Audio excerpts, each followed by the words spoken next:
Hey everybody, I'm live. This is John Hope Bryant, founder, chairman, and chief executive officer of Operation Hope, live in South Africa. It's very late here, but I wanted to hit you with a little bit of knowledge about this wonderful country and really solve, really in people's minds, what's going on with this country in a very short, I think, succinct message. I'm also CEO of Brian Group Ventures and author of a couple books, The Poor Can Save Capitalism, The New Way Leading in Love Leadership, The New Way Leading a Fear-Based World. I have offices here in South Africa, but at the moment, let me tell you why I'm showing you the bathroom. Because this is the last thing you think about when you think about South Africa or Africa. People think about, I hate to say this, swinging through trees and all kind of crazy stuff. Yes, there's jungles and all that stuff, but there's also, this is beautiful. I mean, this is more beautiful than parts of the United States of America or in Europe. It's a well-run place. I took Uber tonight.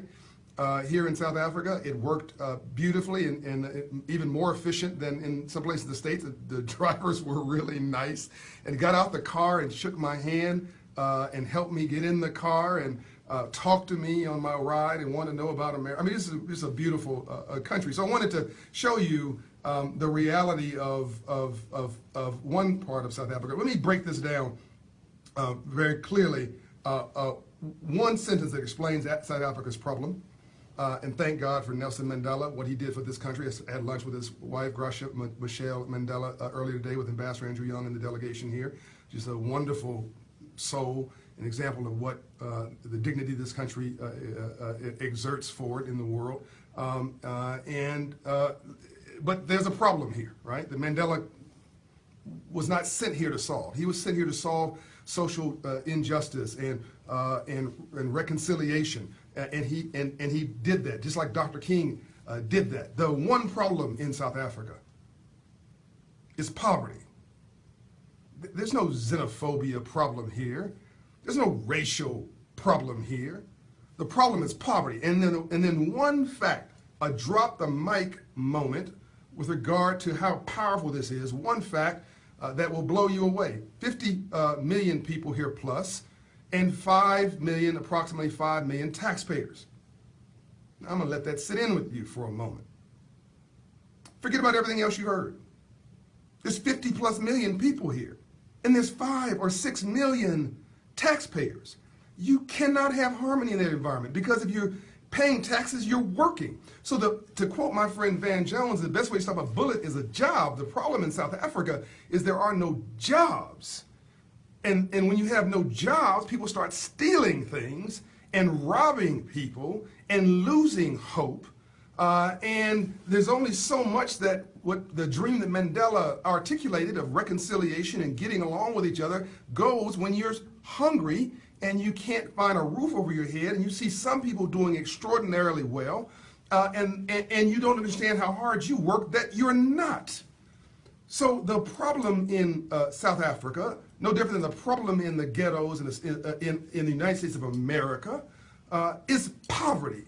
I keep coming at this because it's so obvious and it's in our face. In America, the color is not white, black, red, brown, or yellow, as in race. It's green. You deal with class, you get race for free.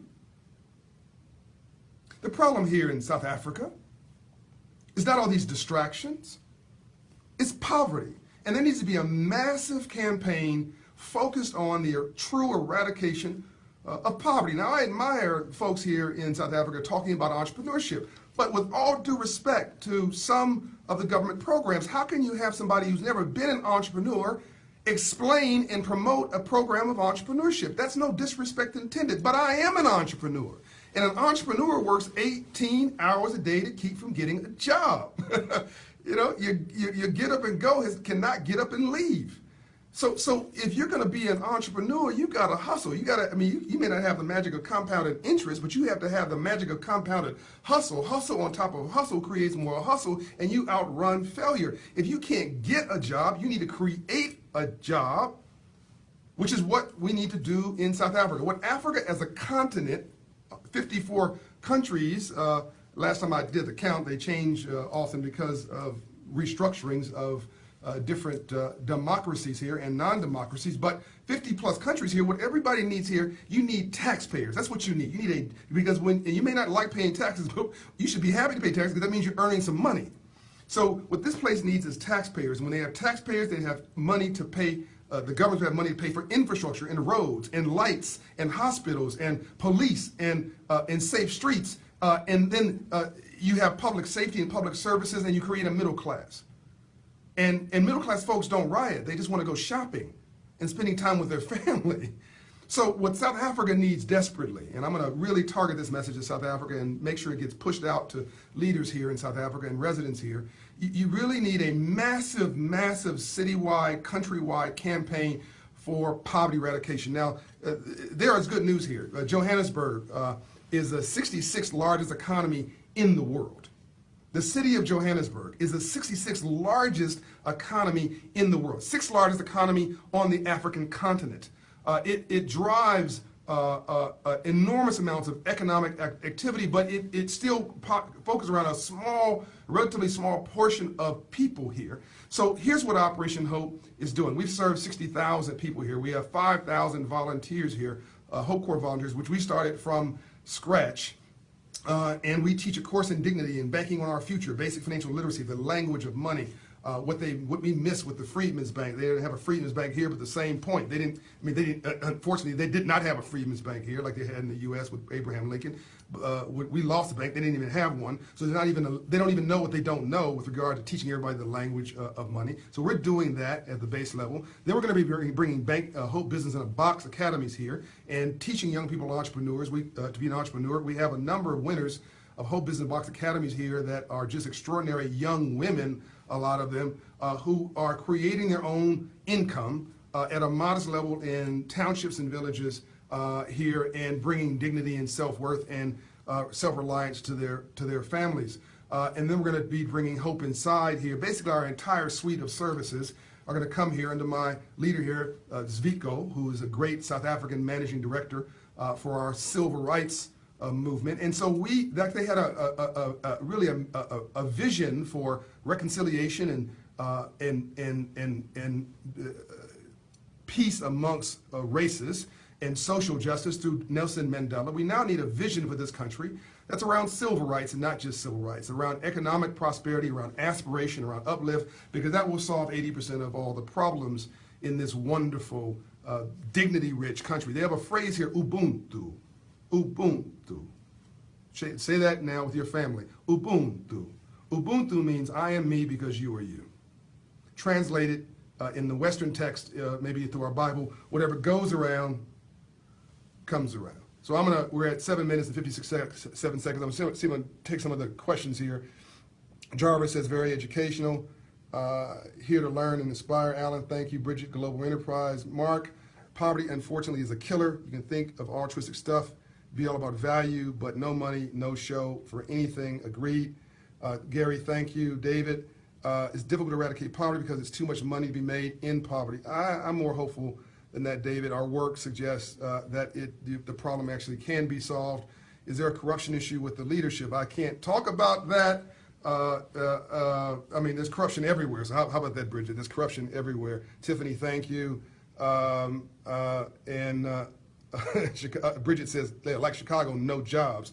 And we have some additional questions and comments coming here, but I want to make sure I keep this clear. There's so much information I could give you on this great country, but I don't want to, elongate this. I will tell you that when you see the black women here, they look like they're stepped out of a fashion show. And I mean this in the most dignity-rich way. I mean, they are, and I don't mean this stuff from videos in LA where you've got clothes that are disguised as a string. I'm talking about elegant, really beautiful clothing, and I think the fashion coming out here is going to overtake the world. I think the music coming out here is going to become popular in the world. I think that African Americans, if we're not careful, Africans are going to clock us because they get up early, stay up later, they pay for their kids' education. We get it free, don't even go to school. They're creating real billionaires here. They got real hustle here. They've got real people who work here. I mean, they hustle and they work because they know how hard fought for it is.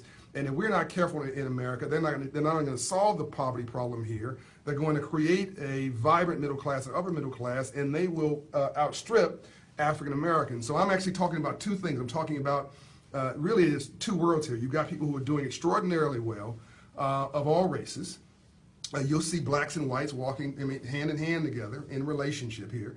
You've got blacks, you got whites, you've got blacks, you have coloreds, which are a lot of the Indian population here in South Africa. Most of the coloreds are in places like Cape Town. In places like Johannesburg, you see mostly black and white, although you see a rainbow coalition of races.